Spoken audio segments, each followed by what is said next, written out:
Olá, bom dia. Segunda-feira, mais uma semana começando. Hoje é 24 de agosto. Oportunidade de aprendizado e ajuda à população. Uma faculdade de Sorocaba oferece ajuda jurídica de graça e conta com a participação dos alunos. Um reparo na casa do Nelson causou um problemão. Eu estava insatisfeito com um serviço contratado pela minha esposa. O pedreiro foi lá, ele recebeu como terminado o serviço e deixou uma parte sem terminar. O aposentado procurou ajuda para resolver o impasse no núcleo de práticas jurídicas do curso de Direito de uma faculdade de Sorocaba e ficou satisfeito com o que encontrou. A gente precisa de um atendimento assim. Se eu fosse pagar, jamais ia mexer com isso. Ia continuar do jeito que está. Lesado e sem ter para quem recorrer. Estas são as novas instalações do NPJ, que antes funcionava no prédio da faculdade. Além do espaço próprio, o atendimento que era só para empresas, agora foi ampliado de graça para a população em geral. A ideia é buscar um acordo entre as partes e a assessoria é para casos de direito do consumidor, família e reparação de danos. Por exemplo, acidente de trânsito, né, onde às vezes uma coisa simples e que a outra parte se recusa a pagar, eles não chegam a um acordo. Mesmo no direito do consumidor,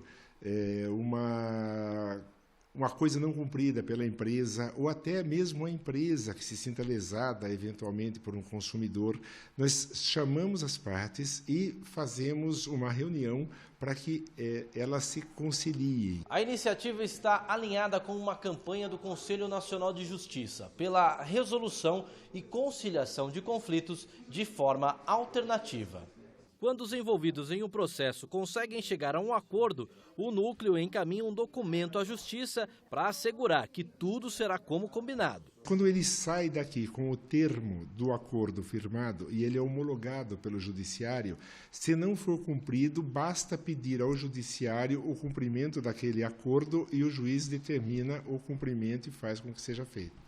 De acordo com o coordenador, os alunos de direito têm participação ativa nos trabalhos. Eles fazem a recepção do caso, a triagem, e se for compatível com os nossos trabalhos, eles passam para uma segunda fase de atendimento, onde eles vão relatar e convidar a outra parte a vir aqui para o núcleo. Para a Natália, que é uma das estudantes do curso, a oportunidade de vivenciar as situações profissionais ajuda na aprendizagem. Aqui a gente vai adquirir experiências antes de sair para o mercado, então quando a gente se formar, a gente vai estar preparadinhos lá fora, como se a gente fosse realmente advogados.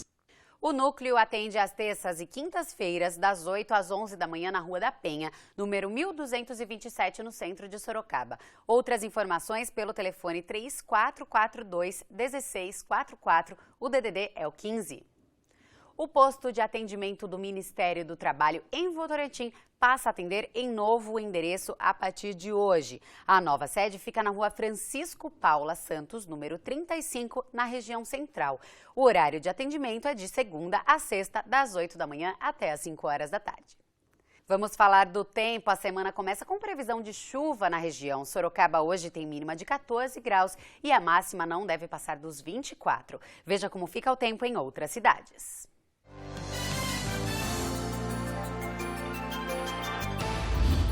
Em Itupeva, as temperaturas variam entre 18 e 25 graus. Itapetininga tem mínima de 15 e máxima de 22. Jundiaí registra mínima de 17 e máxima de 24. Em Mairinque, a mínima é de 12 e a máxima de 21 graus. Veja agora os destaques que marcaram o fim de semana na nossa região. Mais 3 médicos sem CRM que estudavam na Bolívia se apresentaram à polícia em Mairinque neste fim de semana. Segundo a delegada Simona Risse, todos assumiram que utilizavam o nome e registro de outros médicos pela empresa ICV em Nova Odessa e Franca. Nesta segunda-feira, a polícia deve ouvir Bertino Rumarco da Costa, que usava o nome do médico Nas Adonias Carvalho de Assis. Bertino teria atuado na Santa Casa de São Roque, em Tatuí, além de outras cidades da região, e seria um dos responsáveis por convidar pessoas a participar do esquema. Ele ainda teria prestado serviço ao ICV. Ainda em Sorocaba, 37 celulares foram apreendidos com 16 estrangeiros. De acordo com a Polícia Militar, os aparelhos teriam sido furtados em um festival de música eletrônica realizado no fim de semana no Alto da Boa Vista, em Sorocaba. Os suspeitos vieram do Equador e da Colômbia, foram encaminhados à delegacia e devem responder por furto qualificado e formação de quadrilha. 13 celulares foram entregues aos donos. E uma mulher foi presa com 3 quilos de pasta base de cocaína dentro de um ônibus na rodovia Castelo Branco, em Itu. Segundo a Polícia Militar Rodoviária, a droga estava presa ao corpo da suspeita por uma cinta modeladora. Ela foi encaminhada à cadeia de Votorantim. E mais entorpecentes. 2 pessoas foram detidas em uma operação da Polícia Militar e da Guarda Civil em Laranjal Paulista. E em Sorocaba, um homem também foi detido em uma operação realizada pela Força Tática no bairro Brigadeiro Tobias. Segundo a PM, na residência do suspeito foram apreendidas porções de maconha e de crack. Detido, ele permanece à disposição da Justiça. 2 carretas tombaram na rodovia Francisco da Silva Pontes, em Itapetininga. Segundo a Polícia Rodoviária, o motorista do veículo, que estava carregado com bobina de papel, bateu no barranco e tombou o caminhão. A carga ficou espalhada pela pista. Para tentar evitar uma colisão, outro caminhoneiro freou, mas também não conseguiu parar e tombou a carga de minério. O trecho ficou interditado por mais de 3 horas. Ninguém ficou ferido. E em Jundiaí, 3 menores foram detidos suspeitos de roubo. Segundo a PM, eles assaltaram uma residência e levaram o carro da vítima. Durante a fuga, os meninos bateram o carro em um poste no Jardim Novo Horizonte. Os suspeitos tentaram fugir a pé e trocaram tiros com a polícia.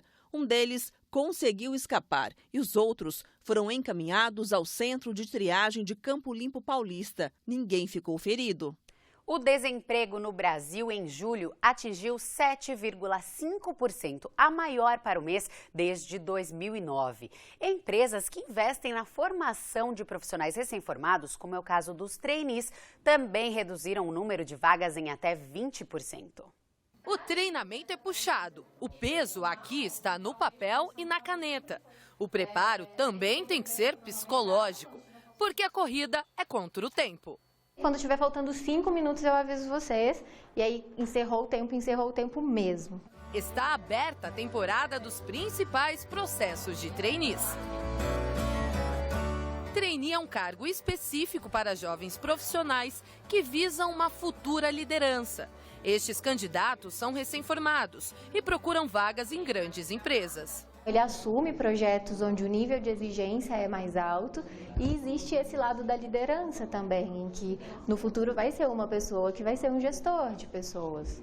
O grupo simula um processo seletivo. É um tipo de consultoria preparatória para o que vem de verdade pela frente. E o cenário não é tão animador. Segundo as empresas que recrutam candidatos, houve uma diminuição de 20% no número de vagas. Eles continuam existindo, mas algumas empresas estão reduzindo o número de vagas, estão postergando algumas decisões, estão priorizando candidatos externos, então o cenário realmente ele é um pouco mais desafiador. Grandes companhias procuram jovens autênticos, criativos, dispostos e, claro, que criem soluções diferenciadas para questões do dia a dia. Nesta empresa, desde o momento que é aprovado, o trainee já é contratado como funcionário e o treinamento tem duração de 10 meses. Os 5 primeiros meses são treinamentos mais gerais, com uma visão mais sistêmica do negócio, e os outros 5 são mais específicos na área de escolha do trainee. Pedro já está no finalzinho do treinamento. Ele reconhece as dificuldades, mas garante que a satisfação compensa, e muito.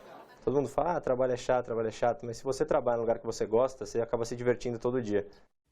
O Noticidade Manhã fica por aqui. Outras notícias da região você acompanha às 12:50 no Manchetes Noticidade com o Fernando Matos. Uma ótima segunda-feira para você e até amanhã. Tchau!